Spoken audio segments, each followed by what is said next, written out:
Welcome to a special Dhanteras episode of Steaming Momo Thoughts.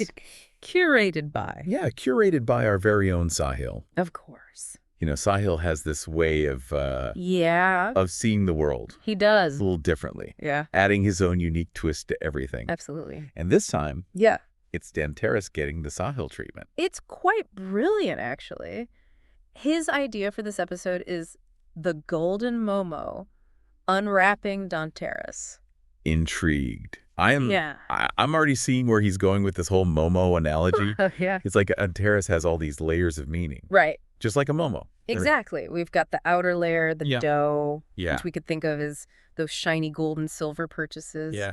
But then as you bite into the Momo, Uh-huh. there's that savory filling. Right. That's where the deeper meaning lies. Yeah. The spiritual and social significance of Dhanteras. Okay, so let's unwrap this delicious metaphor. Right. We got to start with that outer layer, the gold, silver, and new utensils. Nah.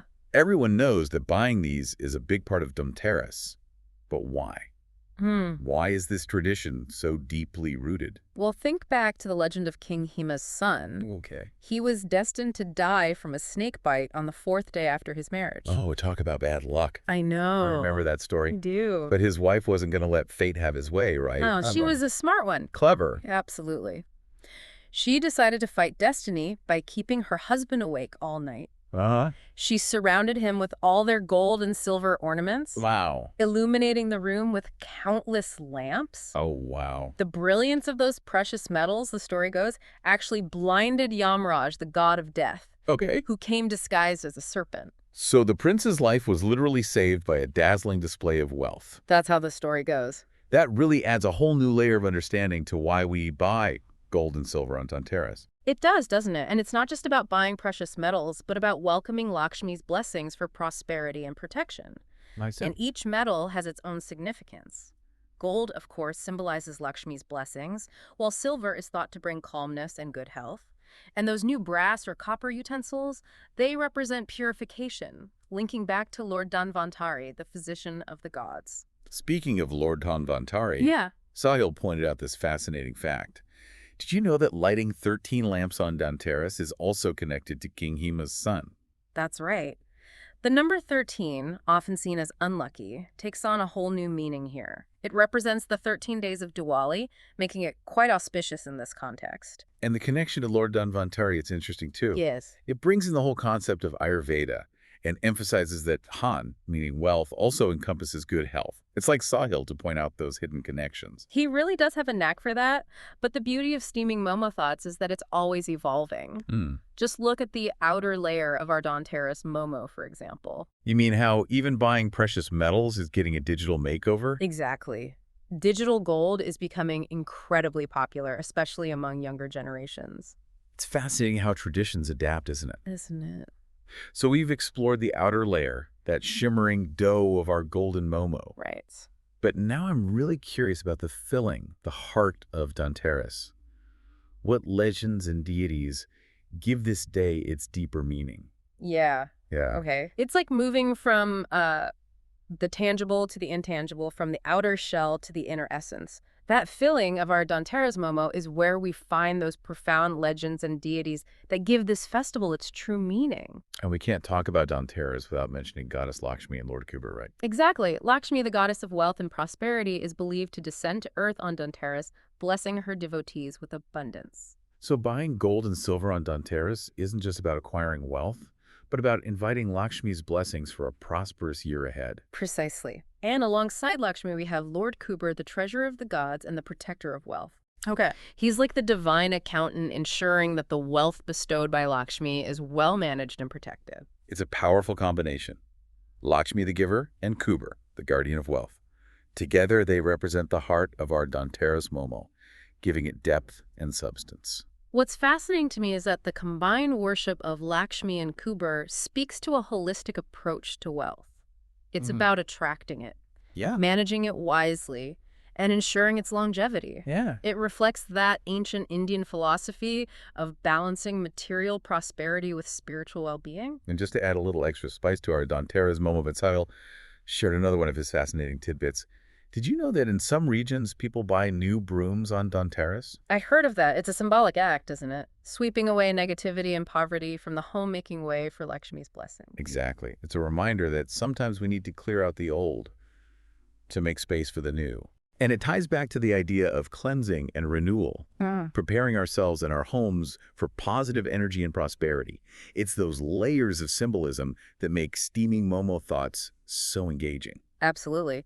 But there's another layer to this Dhanteras Momo that we haven't touched on yet. Okay. It's that vibrant communal aspect, the spice, that brings the whole celebration to life. Dhanteras is not just a personal or family affair. It's a time for communities to come together and share in the joy of prosperity. You're right. Think about those bustling markets, the brightly lit shops, everyone out and about buying their gold, silver, and those shiny new utensils. It creates such a contagious energy. And it goes beyond just shopping. Families come together to clean and decorate their homes, share meals, and perform puja together. It's about strengthening bonds and celebrating traditions. But even those traditions can vary. Think about the generational differences. Oh, absolutely. My grandparents are very traditional. For them, Dhanteras is all about the puja, lighting the diyas, and buying gold at the precise muhurat. But for my generation, it's a little more fluid. We still honor those core traditions, but we also embrace modern adaptations like buying digital gold or investing in stocks. It's a perfect example of how Steaming Momo Thoughts works, taking something traditional and adding a contemporary twist. Hmm. And that brings us to another exciting layer of our Dhanteras exploration, how the festival is evolving in the digital age. It's like our golden Momo is getting a tech upgrade.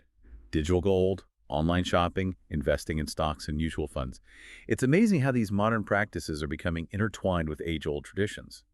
Makes you wonder how Sahil's perspective might shift in another 10 years. It really does. And it's not just individuals embracing these changes. Businesses are leveraging the Dhanteras buzz, too, with special offers and festive sales. The economic significance of this festival is undeniable. It's this incredible blend of the spiritual and the material that makes Dhanteras so unique. On one hand, it's about invoking blessings for wealth and prosperity, and on the other, it's a major economic event. It's a fascinating balance. But this evolution also raises an important question.